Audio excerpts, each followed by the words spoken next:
Hey, this is Honoree Corder, and if you want to learn the 6 and 7-figure science to success, significantly increase your revenue, and learn how to successfully build professional relationships, you should be listening to the Sell Without Selling podcast with my good friend, Stacey O'Byrne. If you're ready to get out of your own way to follow the 7-figure science of success, then welcome to Sell Without Selling.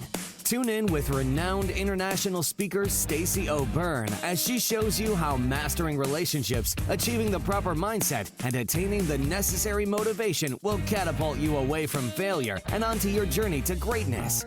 And now, here is your host, Stacey O'Byrne. Hey, welcome back to another episode of Sell Without Selling. I'm your host, Stacey O'Byrne, and I believe that learning the art and the science of how to sell without selling is the only way to achieve high 6 and 7-figure success. Today I'm speaking with a newfound and becoming a dear friend of mine, Honoree Corder.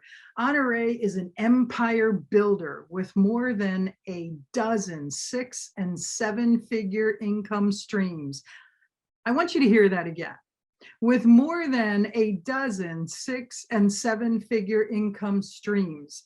She's executive and strategic book coach, TEDx speaker, and an author of more than 50 books, including You Must Write a Book, with over 4 million books sold worldwide.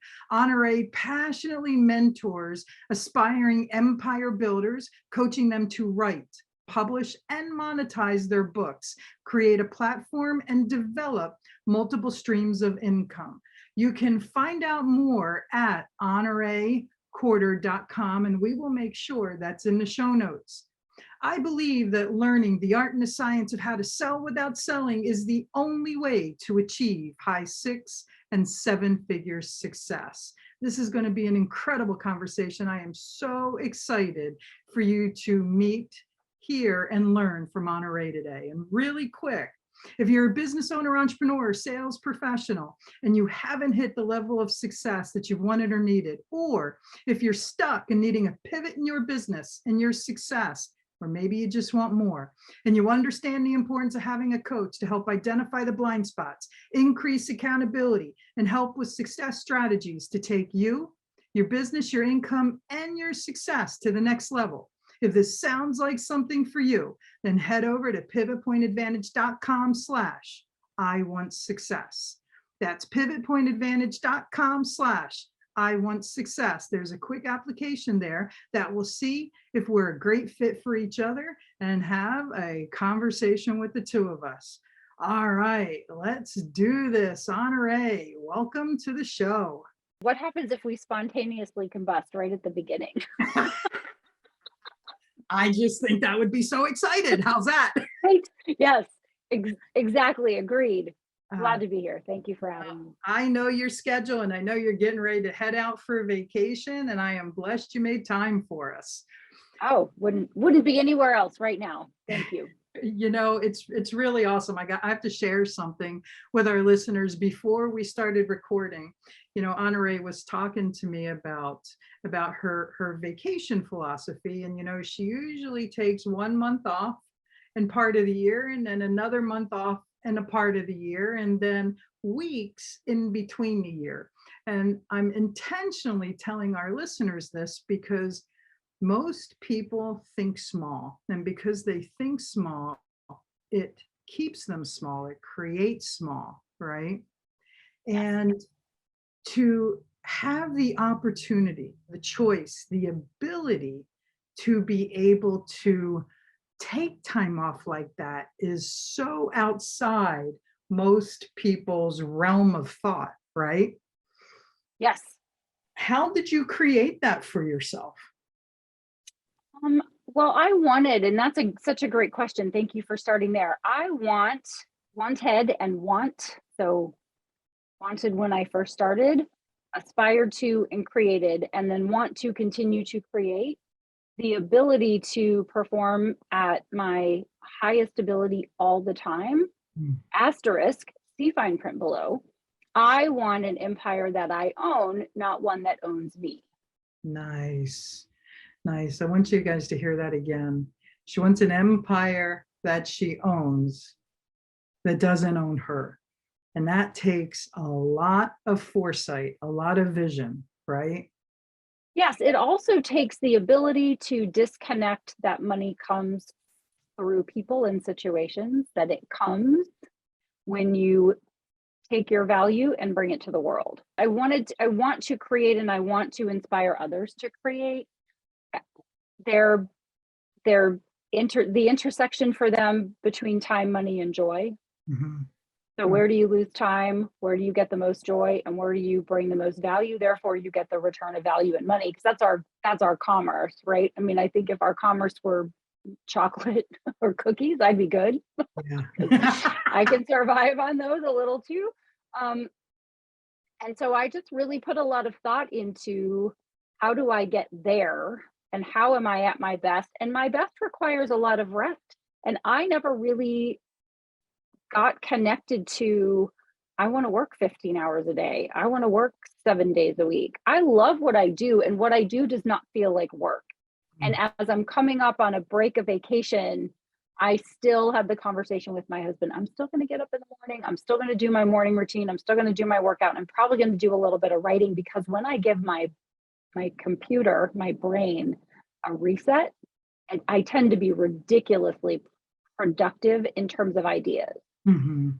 I don't Mhm. want to miss the ideas. I do a lot of journaling and writing when I'm in my break time. So about the first 2 weeks, I'm recovering from all of the amazing things I've been doing. And then the next 2 weeks, I go into this hyper creation, not unlike what some people describe. And I describe like being on an airplane. I don't know if you get in an airplane and I could write. All I could do was fly around all the time. I could write a tremendous amount more, Yeah. or whatever it is. Being in the tube that gives me the creativity. Being on vacation allows me to be exponentially more productive, I feel, than if I just took the standard 2 week vacation and Yeah. 3 day week. Yeah, sometimes we get to stop to go faster. Sometimes we get to pull back to go further, right? It's funny because you and I have been talking about this book that I'm writing, and I had made the decision that I'm going to sit on the lanai when I was in Maui, and I was going to finish it. And then when I was on the lanai, I ended up getting inspired to actually lay out a big vision and a big strategy for my business. So I made the decision to use that creative space for something else. And people turn around and they look at me, you were on vacation. And I was like, I was. And I rested, I relaxed, I enjoyed, I feel and felt incredible. And I just got flooded with, as you were just saying, this creative energy. Happens every time. Yeah. And I realized, as you did, I know I've got to be ready. I've got my journal, I've got my notes app on my phone, I've got dictation. I'm ready to take the downloads. I don't know that it comes from me, but it sure does come through me. Yeah. And I listen to when those ideas come, because I know that I'm going to act on those at some point, and they always come. And that's part of why I take a break, is so I can enjoy. It's like some people spend their whole lives working and they never take a moment to say, I'm going to enjoy that which I created. Tomorrow is not promised. The only day you have is today. That's why it's called the present. And then you got to unwrap the present. Amen. Stephen Covey said it the best in that one of the most important steps we need to do is sharpen our saw. And sharpening our saw looks like many ways. Sometimes it's personal and professional development, and sometimes it's resting so that we can be the best version of ourselves. There's no right or wrong. We get to sharpen our saw on an ongoing basis. Yes, every day. And that's part of my practice of every day, whether I'm on vacation or I have a work day. I have my time that I've carved out for myself to make sure that my saw is sharpened. Yeah. Sure. So let's talk about how this all started for you. Have you always been an entrepreneur? Did you wake up one day and go, yeah, I'm just gonna write a book? How did everything start in the beginning for you? Because I'm going to make an assumption that you didn't wake up one day and say, I'm going to own 10, I'm going to build 10 seven-figure businesses, and then the next day you were a multimillionaire. No, wouldn't that be great though? I know, If we, right? if someone figures that out, please call me immediately. I would love to. Unfortunately, Oh, Honorée, unfortunately, most entrepreneurs think that the journey is zero to hero, outhouse to penthouse, right? The majority of no. them, they see this 3-minute stage story, and Yep. so many miss the hustle, the focus, the persistence, the grind, the grit. They miss that journey in between of the struggle. Yeah. And that's why I always Right. jokingly say, yeah, I opened up a business today and was a millionaire tomorrow. That doesn't happen. Well, it may for some, but I don't know that it happens that way in actuality, but it sure does happen that way mentally. yep. I don't know anyone who's gotten there that didn't have the vision in their mind of getting there. And then what you said, the zero to hero in my mind is, for me, it is, I don't know, I'm not a math person. So let's see, how many mornings is from age 24 until 51? How many mornings is that? A lot, all of them. So let's call that 27 years. yeah, So 27 years times 365 days. So yeah, whatever that is, a it's lot. a lot. Yeah. So I don't know. It's a lot. So let's call that 10,000 days at 4:30 in the morning, rain or shine, Yeah. 4 seasons, all of the years of getting up and working on my mindset first, my mind and my spirit. So those two things I'm working on so that I can be, and this will be an age reference. Let's see if you get it. Weebles wobble, but they don't fall down. For Yes. people that don't know, go to YouTube. Okay. Mm-hmm. If you've never heard of that, go to YouTube. Or because you will wobble as someone who is building an empire, you're going to have life, you're going to have personal things and professional things that are going to try to knock you over. And the idea is not to not be hit with things because there's no day, right? That you're always going to have a day you can look back and go, well, there was me the day before that happened to me, the day after that happened, but it's not what happens, it's what you do with it. Mm-hmm. And then the mind and the spirit with the body. So I am a worker outer and I don't always love it. As a matter of fact, for about the first 10 minutes, I'm like, I don't have to do this. I did this yesterday. I'm going to do this tomorrow. I don't want to do this. And yet I still do it because I want to be the winner of the one-legged sack race at my family reunion when I'm 96. So that's the vision I set for myself when I was in my early 20s, is that grandma is going to be a force to be reckoned with. And the only way to do that is to just put in the time. And so it's not sexy. This is not the 3-minute stage story, right? What you said, this is not a, you can do it. And if you just hang in there for 5 to 7 business days, it's going to come by FedEx. It is have a vision, make a plan, set some goals, and then get up every day and work toward it. And if you're lucky, the work that you do is going to put you in the intersection of time, money, and joy. It's going to be the place where you lose time, where you have the best time. And the contrast I give is the difference between a Facebook minute, which goes by like that, Yeah. and a plank minute or a treadmill minute. Where you're like, how many seconds are left? I'm going to die. I love that analogy. Yeah. So like some minutes are better than others and faster than others. And joy, so you absolutely love it. You could do it. I get on the phone with someone and I go, I just have a quick 20 minutes, time willing, 2 hours later, we're still having a moment.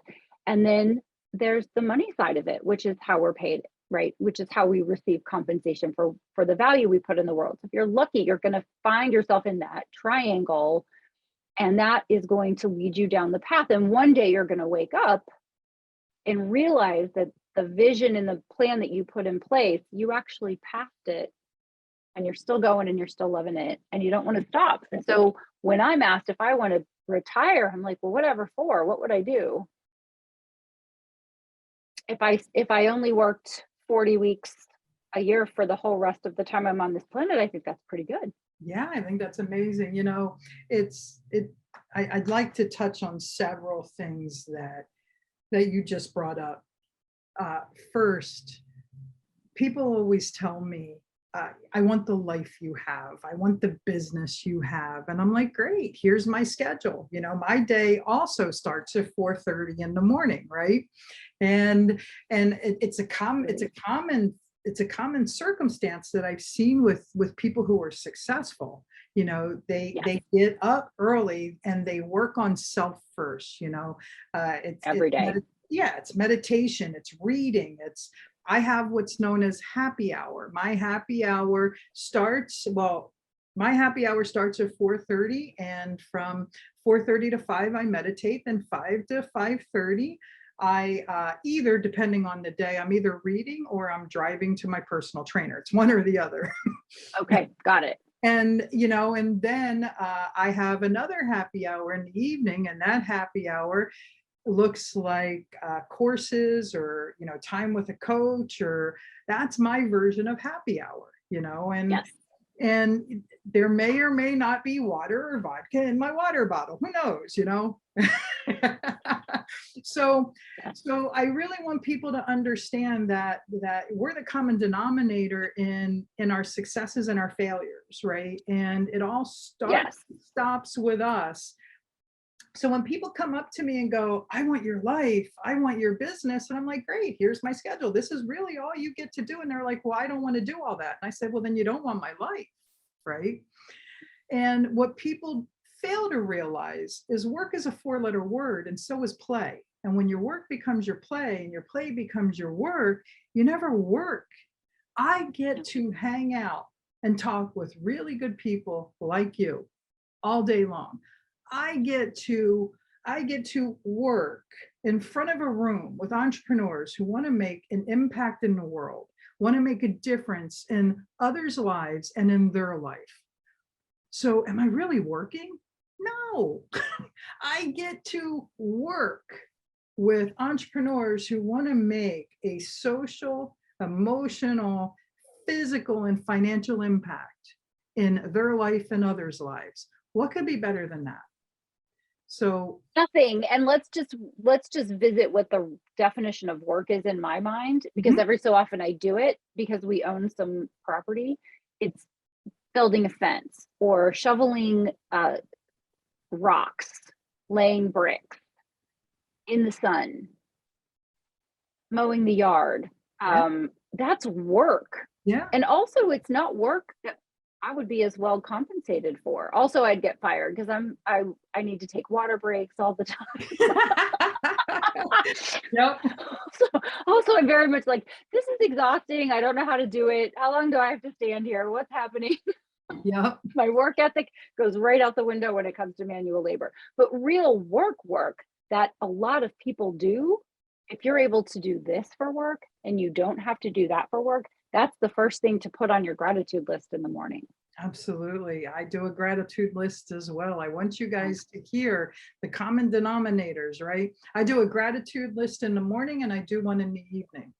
This way I focus on all the gifts, all the presents that life gives us. And the other thing I want to bring up is something you may or may not be aware of. So, I've had, let's just say that I've had a journey, right? I grew up with an alcoholic, abusive father. My mother ran away to get away with him and left me with my abuser. I was in the military and saw things that people should just never see, and I've done things people should never have to do, right?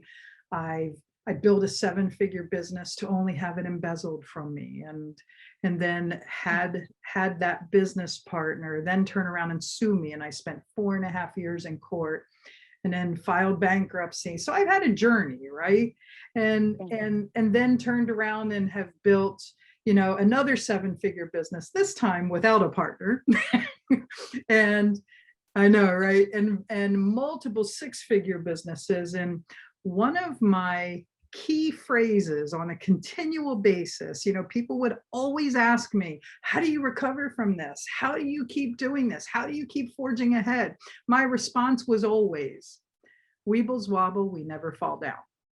So So listen. So we have So in good. our own, we have in our unconscious mind what's known as an internal representation, right? Yes. So my internal representation was I was a weeble. Well, I was talking with a coach one time, and my coach said, Stacey, you train this, so hear me.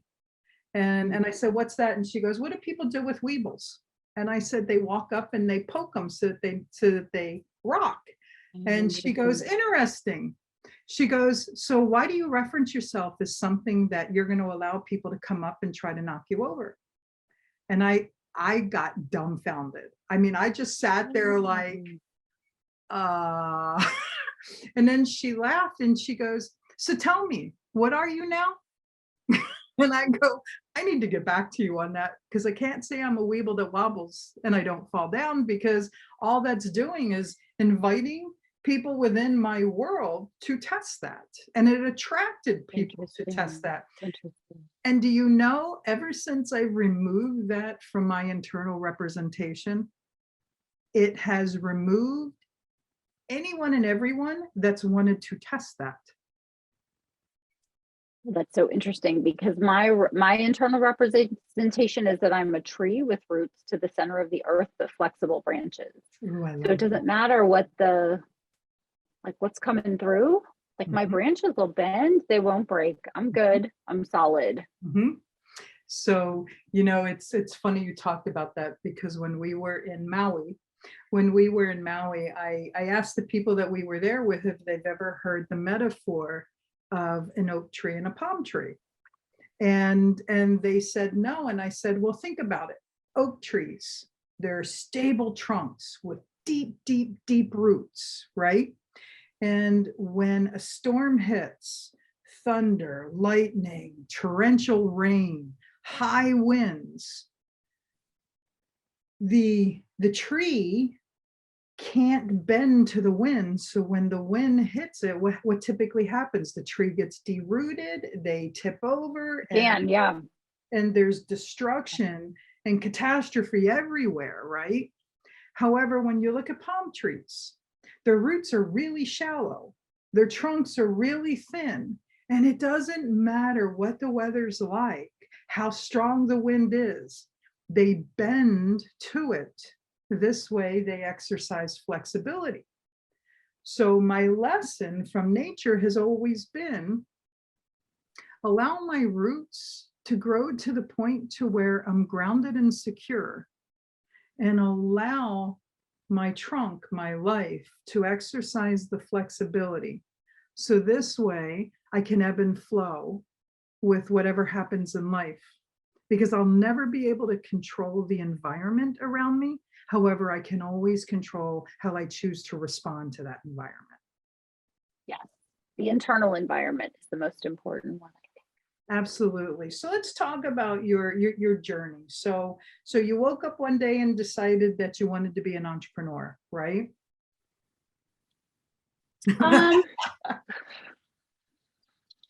Well, actually, it was one of the things my dad said when I was growing up. And forgive the poor English, because he had a master's degree, but he would say, if you're working for the man, you're working for the pharaoh. Somebody's going to get rich, honey, and it's not going to be you. So you should always, if you can, work for yourself, have your own business, work for yourself, create your own income. And so when I was in my mid-20s, I started my first business. And the very first thing, we have Tony Robbins in common. One of the first things that I did when I was working in the corporate world was go to a UPW. And for those uninitiated, that's Unleash the Power Within seminar. And I remember reading Awaken the Giant Within, and I was working in an office, and my boss came into my cubicle to give me something to do. And I was like, I'm reading. That's what you do. That's what I did when I was in my 20s. I was very much like, whatever I want to do, I'm doing. So I read Awaken the Giant Within at work, and then subsequently found in the back matter of the book, right? In the back of the book, I found UPW, and I signed up and went to a UPW, and it was completely life-changing, because it allowed me to recognize the past doesn't equal the future. And my upbringing, I have a journey not so dissimilar to yours, also traumatic and unfortunate. But I decided that that was something that set me up to win because I was able to think about those situations in a different way, what I learned from them, what I learned to do, what I learned not to do, how I learned to survive, how strong I am, all of those things, and then how to work on my mindset going forward. And as an entrepreneur, the one thing to work on always, if you work on nothing else, is yourself. Yeah, absolutely. I mean, yeah, Carl Jung, one of the godfathers of psychology, said, where we were as a child is how we are as an adult. And what people fail to realize is that we've been programmed, imprinted between the ages of 0 to 7. So significant adults in our life, their relationship with money, their work ethic, their relationship with success, their limitations, their relationship with communication, love, everything important in life got auto downloaded and projected into us. And then we started duplicating this program and replicating it when we hit our modeling years between the ages of 8 to 13. So the little boy that walks like daddy, the little girl that puts on heels and makeup like mommy, right? And then our teenagers, when they lose their friggin' minds, you know, they have this frontal lobotomy at the age of 13 and they become aliens, right? What do you mean? And so they move into their socialization years. And our socialization years happen between the ages of 13 to 21. And this is where they take the program that the adults installed and the program that they practiced, and they deploy it in their world, also known as junior high and high school. And then when we move into when we enter 21, we move into what's known as our business persona phase. And this is where we learn our work ethic and everything like that. We don't necessarily determine what it is we're going to be when we grow up. We just determine how we're going to be professionally when we grow up. And then somewhere between the ages of 21 to 23, that frontal lobe gets reinstalled virtually. And then we all make that call to our parents, I'm sorry, I didn't know it all, right? And what people don't realize is these programs are outdated, because really, when you look at life, our parents or our parents' parents or our parents' parents' parents lived through the Great Depression. And when they lived through the Great Depression, lack existed. And that lack just got projected through each generation, right? And what people don't realize is that doesn't serve us in 2022, right? It does not. So the way we do relationships today is different. The way we communicate with people is different. Everything's different. So why are people choosing to use the same outdated program in an environment that doesn't even operate the same way anymore? So I'm off that soap pedestal. How's that? Well, I was going to say, I think it's because they're not told they can think any differently. We're not really taught to think. We're taught to memorize and regurgitate, not to critically process. Yeah. And it takes having the ability to recognize that you do have that opportunity, and then the wherewithal to actually do that, to actually think for yourself, to be a critical thinker and say, is what I'm being told or what I'm being shown or what I've been taught or what I was taught because I was a super sponge between birth and 7. Yeah. Right? Like the first thing you do is you mimic. And then once you have mastered mimicking, then you learn to do, and then you learn to do with your own spin on it. I don't know that a lot of people have really been taught to think, is what I have been told or what I have assumed is true at a time when I was unconscious, right? I wasn't really thinking about the message. I was just taking it in. Is that really the truth? Is that really, is this the hill I want to die on? Right. I'm really gonna am I stand on this one? We'll see.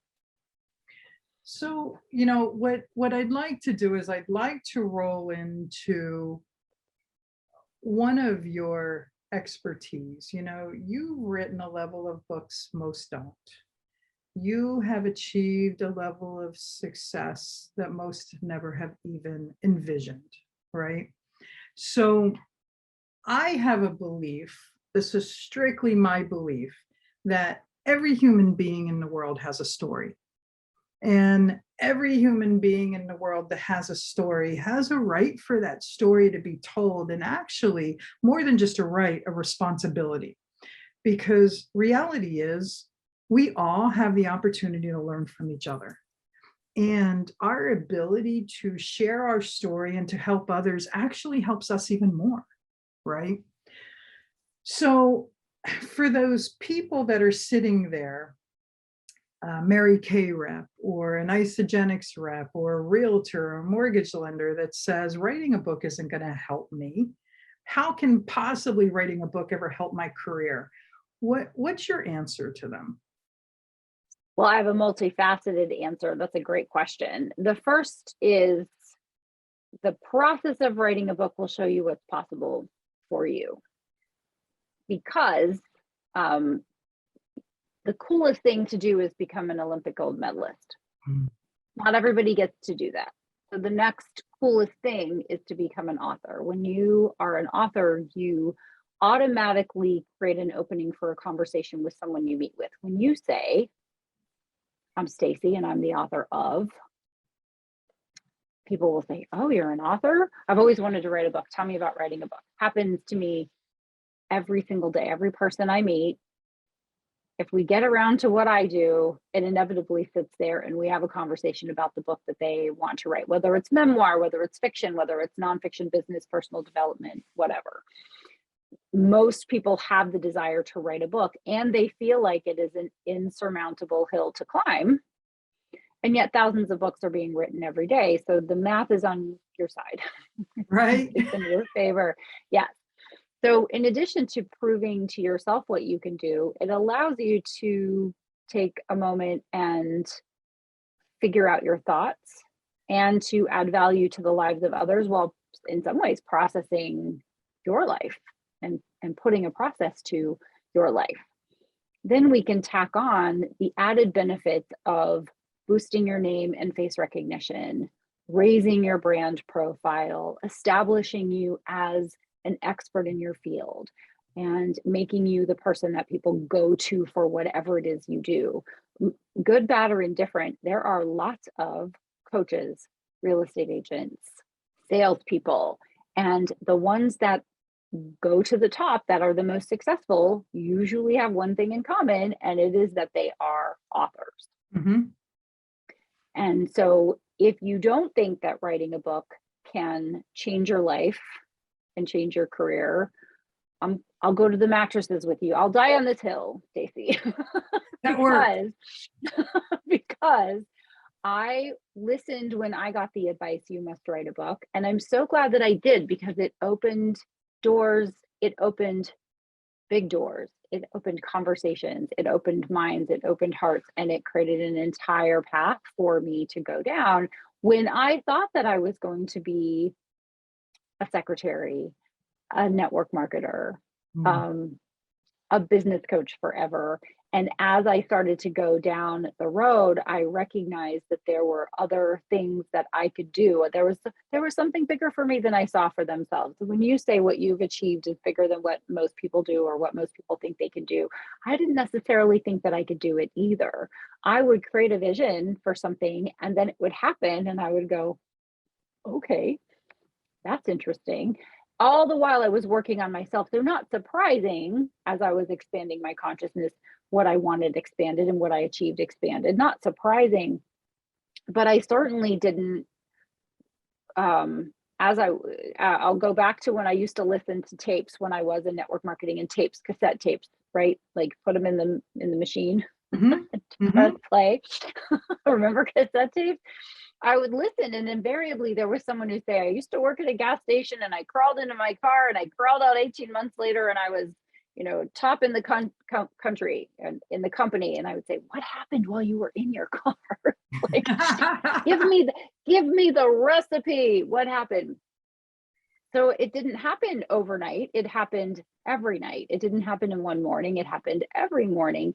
And it was because I kept putting those consistent actions. And the same is when you are thinking about writing a book. If you don't just sit down, or most people don't, most great books do not happen in one download. It happens with a download of planning and a download of writing and a download of editing and a download of rewriting. Right. So there's a process to it that is a consistent process, not unlike working on oneself. However, once you have that book out in the world, that is a bell that cannot be unrung.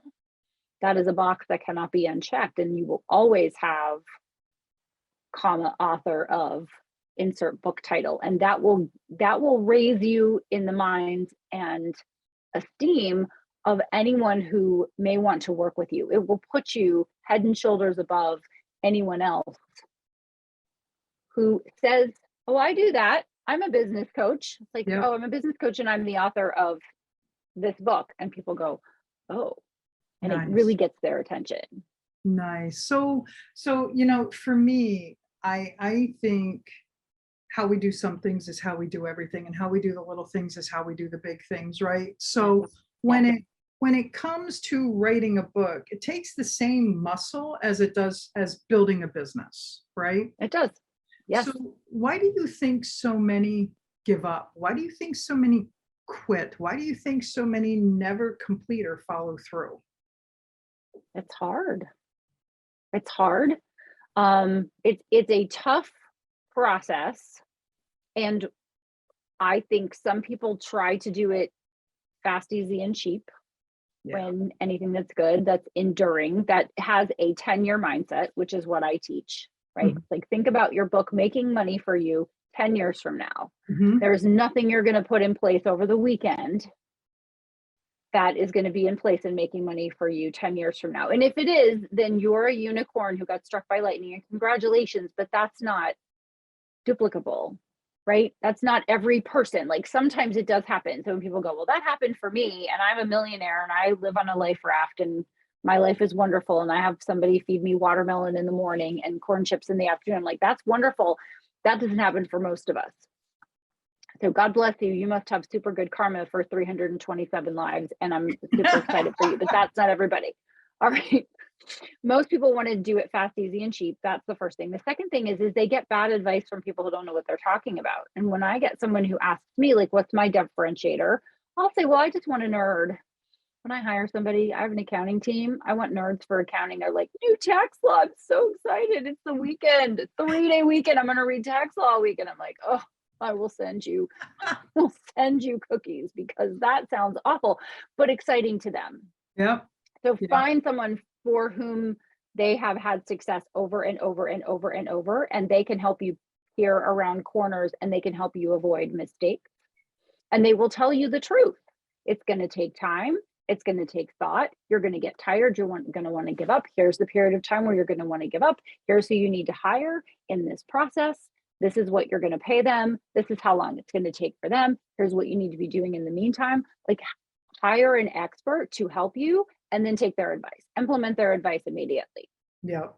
And they don't do those things. They go, oh, I can have my cover designer on Fiverr. I can have my neighbor who is an English teacher for 30 years edit my book. I can read the AdWords copywriting handbook, maybe chapters 1 and 2, because it's a long book. I'm going to get tired, and I'll be an expert copywriter. I'm going to get a free ISBN. I mean, I could go on. And then they say, well, I wrote and published my book. I only did an ebook, because who reads physical books anymore? Oh, I don't know, everyone. I don't know, most people who read books want at least access to a physical copy and an audiobook and a hardcover. But I'm on my soapbox now. But I'm just going to do the cheap and easy version. I'm going to phone it in, and yet I want an empire based on a pile of sand. It doesn't really work like that. So if you recognize that anything that you do, write a book, build a business, get in shape, have a good marriage, have a good friendship, have a clean house, right? It's just one of those things where you're just going to have to put the time it takes in, and recognize that it is a long journey. You're going to benefit from comfortable shoes and great snacks. Probably a wonderful bench of people to rely on, and a good coach, and probably a dog. Everybody needs a dog, right? So I have a dog with us. And then you're going to have to invest the money that it takes. And if you don't have the money, people go, I don't have the money. Okay, well, you're going to get a return on your investment. And so the first part of the law of giving and receiving is giving. The first law of making money is spending money, investing, and you're going to get money back. So if you recognize it's going to be a long journey, you're going to need stamina, endurance, good snacks, good shoes, good support, and you're also going to need to invest time and money into it. With that expectation, you don't expect to write, publish, and monetize a book in a weekend. Yeah. And when you have the right expectation and the right support, and also if you have the right coaching or mentor or whatever, you're able to buy speed, right? Because you don't have to make mistakes. Exactly. Yeah. Right? Because I'm going, oh wait, 300 miles out. Right. 300 miles out, enemy airplane. Yeah. Right? Land, refuel, whatever, come up with a new plan, think it through, take a minute, all of the wonderful things that then allow you to, as I have in some instances, done something that I still get paid on 27 years later. Right. And a year later, 3 years later, 5 years later, it's the gift that's still giving. And at the time, every time, Stacey, every single time, there is a point where you go, I don't want to do it. Like the first 10 minutes of my workout, the last 10% of writing a book feels like the last 50%. You get to that, it's like the movie, right? All is lost. There's going to be no happily ever after. And that's the part of the story, right? You get to that part of the arc and you go, we're never going to make it. All is lost. The village is burned down. No one's saved. Everyone dies. Oh, wait. And then a head pokes up and then you go, okay, I'm going to take a rest. I love what my trainer says. Take a rest if you need to, but do not quit. Yeah. Don't just give up. Don't just say, I am throwing in the towel. I did this with my French learning. I'm a language learner and I've been learning French, I think, since the earth cooled, but officially like maybe a year and a half. And there was a point, feels like forever, because it's hard. It's a hard language, right? So I think all languages except for the one I'm speaking is hard, and sometimes it's hard too. Right. Right. Sometimes like, what's the word for tree? I don't know. I can't remember. Anyway, I got to a point where I was like, it's 2020. I may never go. I don't know what this virus is. I don't know if we're going to go anywhere. Like, why am I like spending my free time doing all these things when I could just be watching Netflix or reading a fun book or whatever? Like, why am I still going? And I got to a fork in the road where I was like, maybe I'm going to quit. And then I went, Honorée, which Honorée is going to be present in 5 years? Is Honorée who's going to be happy with you and go, yay, we speak French, we read French, we understand French, we're talking in French, we're going to France, or we're going to France on Zoom, who cares? Does it matter how we go?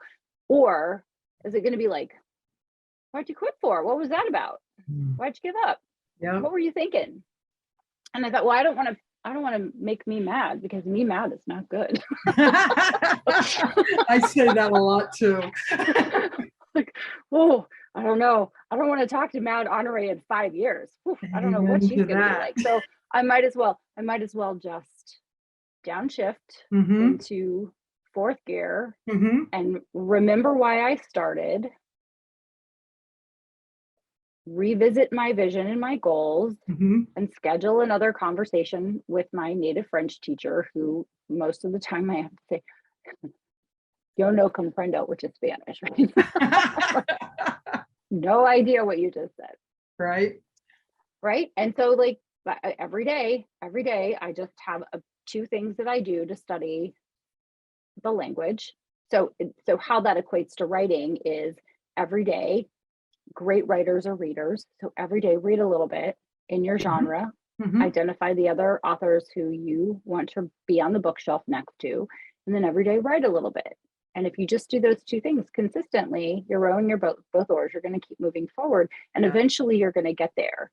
Some people, it takes them 5 months to write a book. Some people 5 weeks, and some people 5 years. And it doesn't matter, because ultimately someday you're going to hold a book in your hands, and that's a fun day. That is such a fun day. You want that day. Absolutely. You and I are very compatible, strategic, potential referral partners, because where I start, you stop, where you start, I stop, and we have this like ebb and flow. Yeah. And I'll explain why.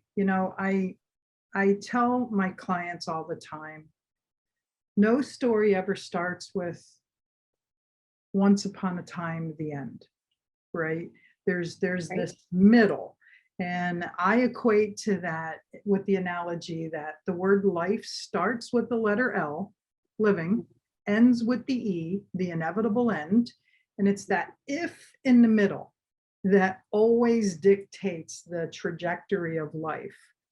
We are the author, the producer, the director, the main character of our life. And if we don't Yes. like the direction the story's going, we get to rewrite the direction and the outcome, which is no different than a book, right? Right. And Right. what I hear a lot from people, I work with a lot of entrepreneurs. I work with a lot of coaches, a lot of realtors, mortgage lenders, financial advisors.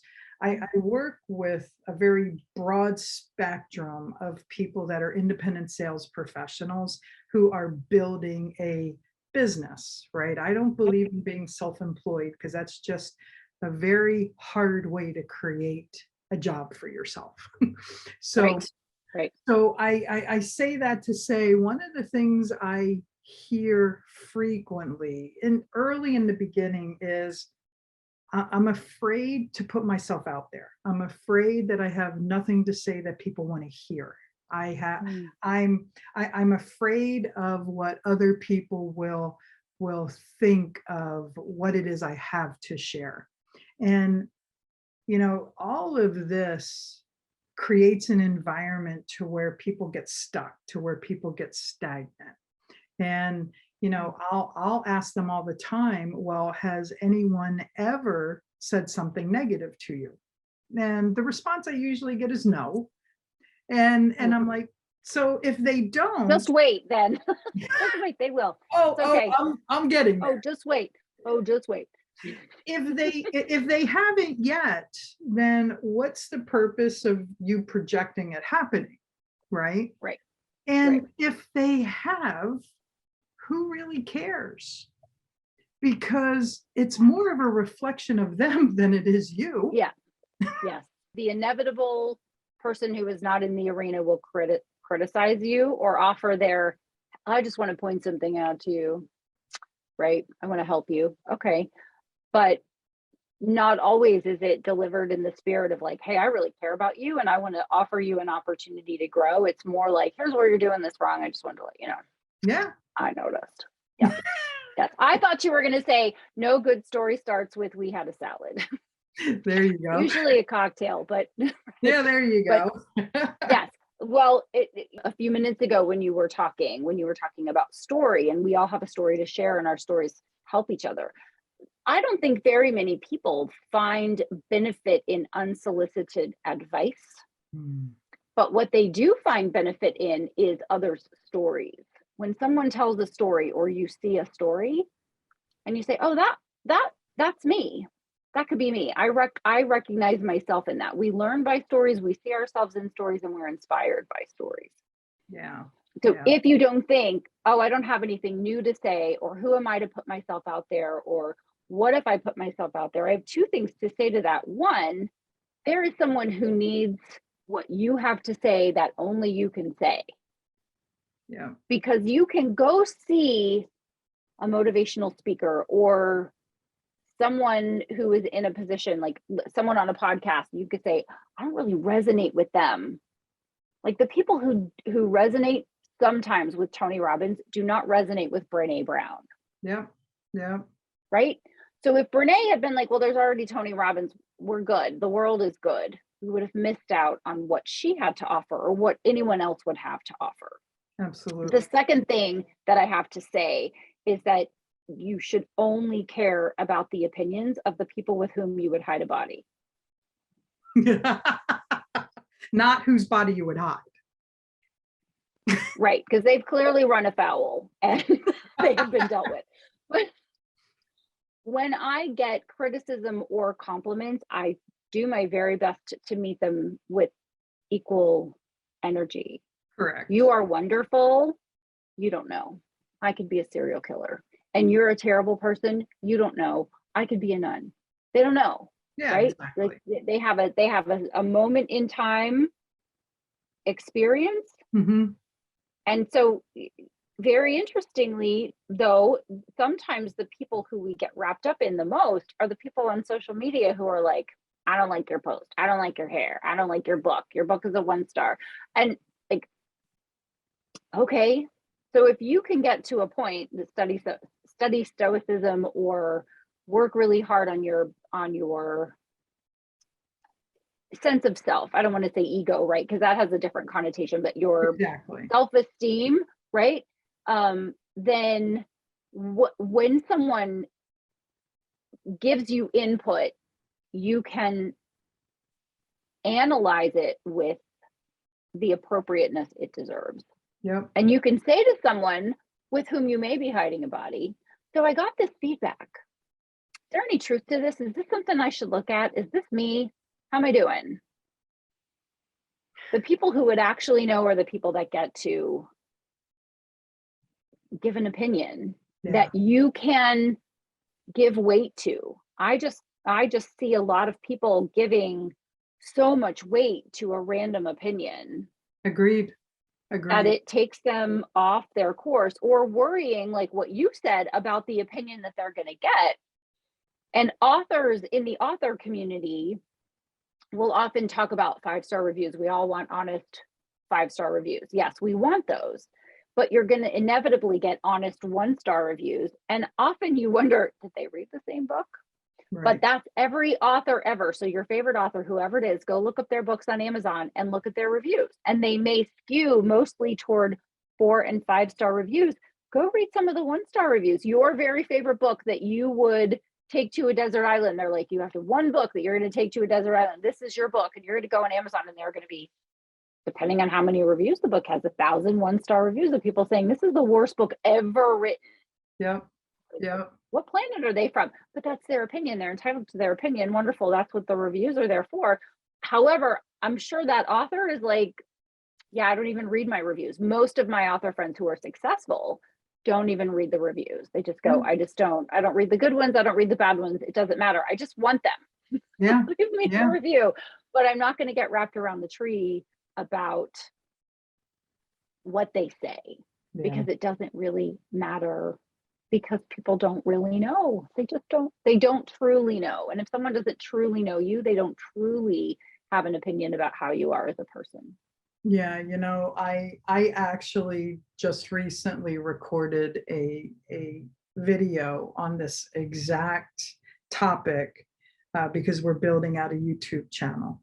We all have our expertise to share, whether it's on video or social media or pictures or a book or speaking or whatever your expertise or niche is, or a combination of several of them. Yes. What happens is I'll just refer to them as haters, right? To the negative bodies. Yeah, the bodies. Future bodies.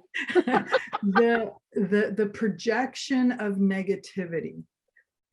So many allow it to hold them back. Yeah. For fear or concern or validity or whatever, right? And anything I say out applies to self too, right? Because I'm incapable of seeing anything and anyone doesn't exist within me. And I say that to say the purpose of me creating this YouTube channel and launching the YouTube channel with the very first video of, do you allow others to keep you small, or do you choose to allow others to keep you small, is because for the past few years, I have refused to go on video because I get hit by, we'll just call it middle America, and I get hate mail, I get hate email, I get hate messages. I get crap like, are you a guy or a girl? And, I'll just respond with, I'm sorry, the school system failed your ability to differentiate in gender, and it, all that projection. I know you're a palm tree. We've discussed this earlier. I know, right? And I would get bombarded with these, I'll just call them guys. A lot of them hide behind cartoon avatars, so who knows who they are, right? And I allowed the projection of this to prevent me from helping the people that I really can help. I've helped thousands of people double and triple their income.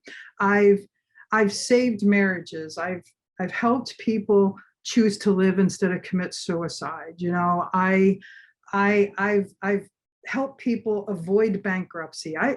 Our teachings have a 97% success rate. 97% of our students double and triple their income in their first year.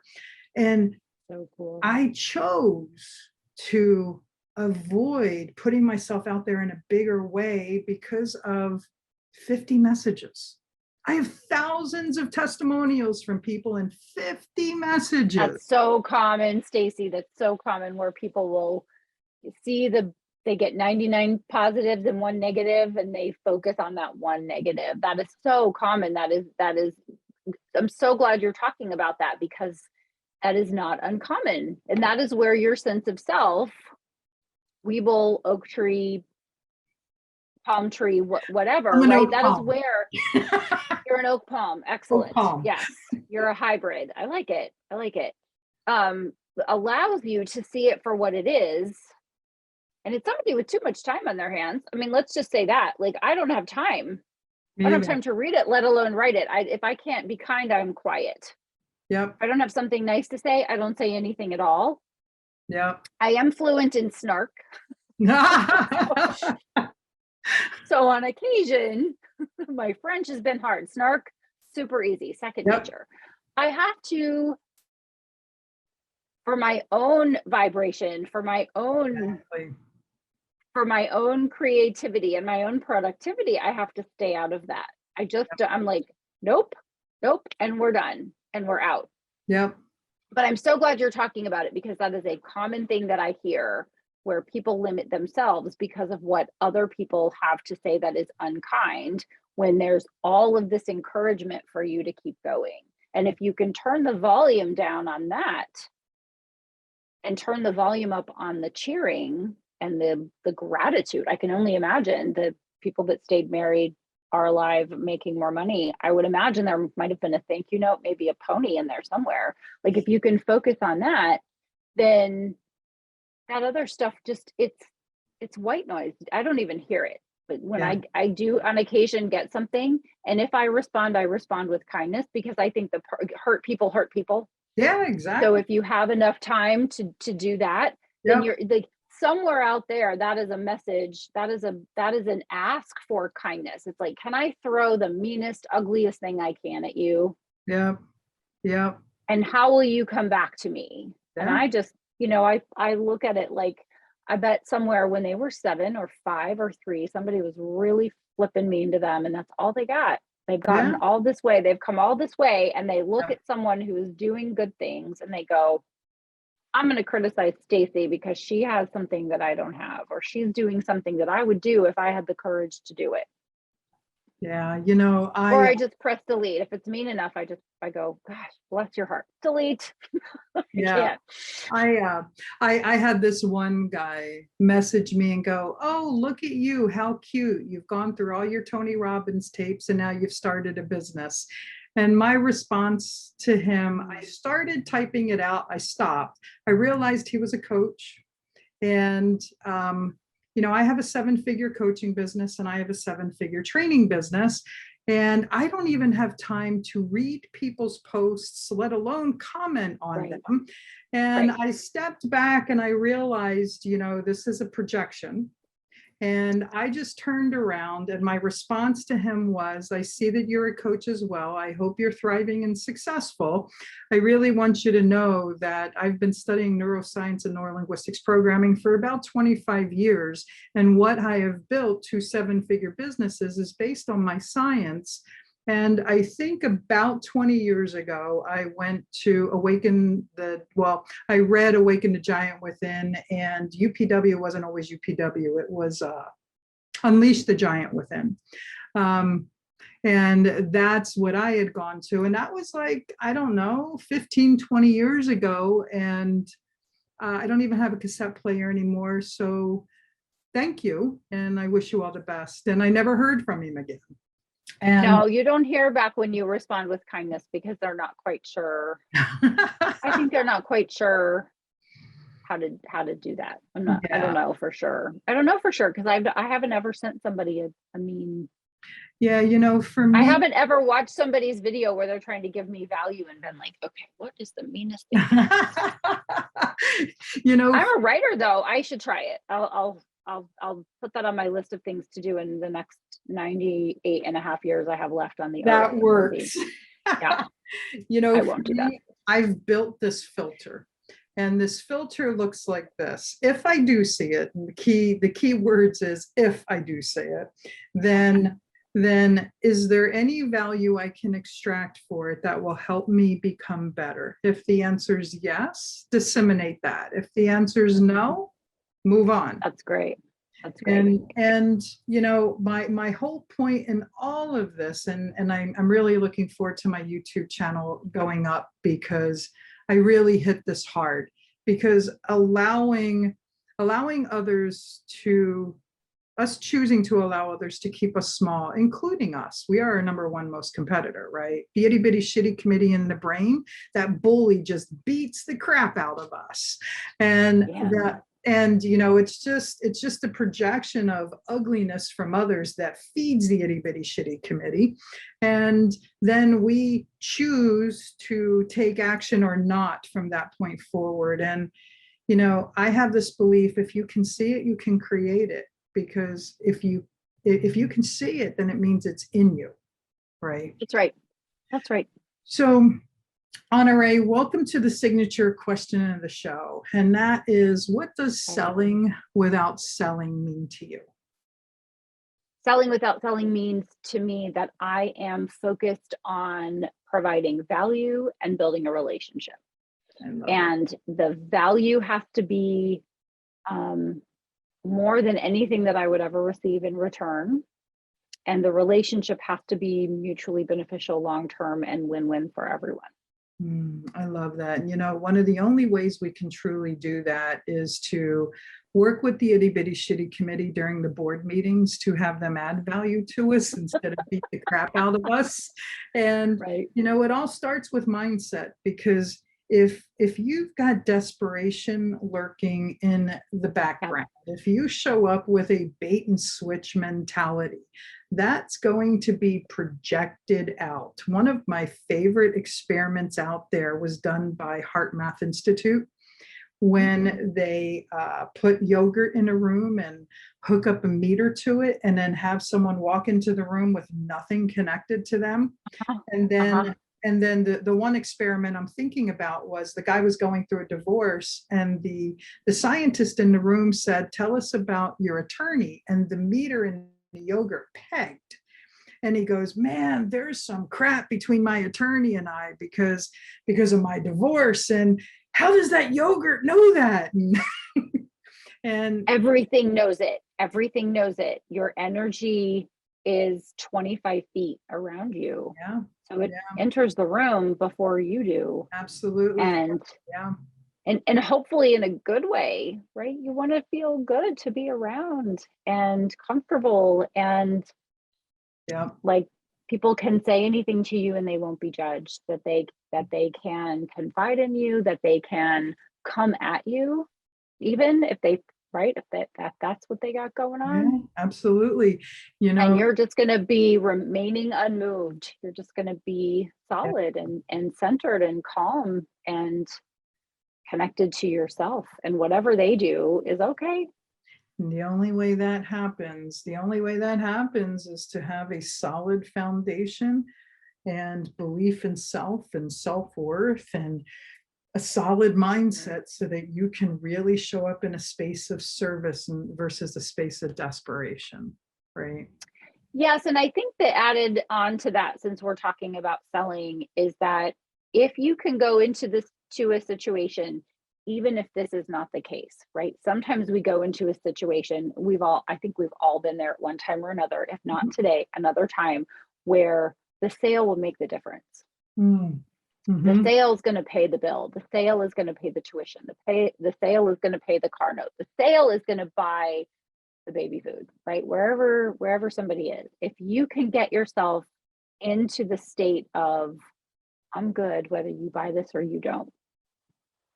Yeah, absolutely. Right? The best time to make a sale is when you've made a sale. Yeah. The best way to make a sale is to mentally have just made a sale, like to get yourself into that state of, Stacey, I just want to be of service to you. I don't want to sell you something. Yep. I want to make sure that if you buy something, it's the right thing at the right price, at the right time, in the right way for the good of all concerned, which is completely different from pick me, buy this, buy this, buy this. And it's what I tell my single girlfriends. I didn't meet my husband until I got to the point where I was like, I'm probably never going to get married. I'm probably never going to find somebody who's going to put up with all this. And so I'm just going to go into every situation like, let's just have a great time and let me love my life and fall in love with my life and do all the things that I can't do when I'm married. Yep. Right. And so when I am someday, if that happens, probably won't. I was not convinced, right? And so I gave up attachment. I really did. I gave up attachment because I thought, I'm a single mom. I was in Las Vegas at the time. And I thought, you know what? Men don't want a woman with a young child. This is the story I made up in my head. And so I just thought, I'm going to fall in love with myself. I'm going to fall in love with my life. I'm just going to keep showing up. And it wasn't very long, but I wasn't like, pick me. It was like, why should I pick you? Why should we pick each other? Which is a totally different energy. It's not, please buy this house because I need this commission. Please buy my kitten leg warmers because I got to make a sale. I need yogurt to put up to hook up to my meter, right? It's really, you've got to leave anything that you need at the door. Yeah, absolutely. Leave it in the backyard, right? Leave it somewhere else and put yourself in this state of the most ecstatic place you've been after you have served someone at the highest level where there was a monetary exchange, and then have a conversation with the probable purchaser or the prospective buyer. That's the time to do it. If you're not in that place, and I advise anyone that talks to me, they're like, okay, how do you do that? I'm like, well, first thing is, if I have my cranky pants on, I'm going to get happy in the same pants I got mad in. Right. And I'm going to do all the things. And then I give them a list of things, to which the response is usually, you're freaking kidding me with this, because my list starts with, don't do anything else until you have your happy pants on. Don't talk to another person. Don't send another email. Don't get on social media. Don't put your energy out in the world. Forget 25 feet. You're 2,500 miles with your cranky attitude. It's going out and it's repelling anything good that's going to come to you. So the first thing for you is to stop doing it, and then to get yourself grounded, centered, and connected. Change your pants, get happy. Go to the gym, take a nap. Like, what are the things that make you happy? And I know for me, like that, I just have a short list of things. It's like, have I eaten? Have I hydrated? Have I meditated? Have I slept? Right? Like, have I read something? Like, I have my list of things. And if I haven't checked all those boxes, then I probably should just stay home off of the social media, not talking to anyone. Right? The more powerful you get, the more powerful you get. So if you can just pull it in and go, I'm not going to do anything else until I feel ecstatic, until I feel fantastic, until I'm vibrating so happy that everybody's like, well, you're really happy. It's like, I'm so happy, nothing could upset me. That's when you get on the phone. That's when you do anything else. Agreed. And then you'll be surprised that all of a sudden, everything just comes to you from all points of the universe. And you're like, where was all that stuff? Well, all that stuff was on the other side of your cranky pants. Exactly. I love that. Honoree, I truly appreciate you coming on the show. If our listeners want to find you, follow you, reach out with you, connect you, how can they? HonoreeCorder.com. And I am at Honoree on all the socials, also at Empire Builder USA on Instagram. I love that. Thank you. I know how valuable your time is, and you have offered so much value today. Thank you. My pleasure. Thank you. Hey, your success is important to me, and it's also important to me to make sure that these episodes are valuable to you and for you. I would love for you to do 3 things right now. First, head over to Facebook, join our Sell Without Selling community. That's head over to Facebook and join our Sell Without Selling community. Second, since you're already on there, hop over to Instagram, follow us at the Stacey O'Byrne. That's follow us at the Stacey O'Byrne. And last, definitely not least, I'd love to chat with you, get feedback on these episodes, find out any topics that you're interested in to help make this show more powerful and helpful to you achieving the success that you've always dreamed of, desired, and know you deserve. Head over to pivotpointadvantage.com/talk to Stacey. That's pivotpointadvantage.com/talk to Stacey. Let's get a 15-minute call on the schedule. And always remember this: choice is a powerful thing, and suffering is always optional. Get out of your way so you can get on your way, so you can finally have your way. Thanks so much for listening, and I look forward to talking with you soon. Whether it's mastering your mindset, communication, or success, we have more ways to keep you on your journey to greatness. Be sure to visit us at pivotpointadvantage.com for exclusive online training programs, success-specific courses, and more ways to connect to Stacey directly to help you achieve the financial success you've always desired, dreamed, and deserved. That's all available on pivotpointadvantage.com.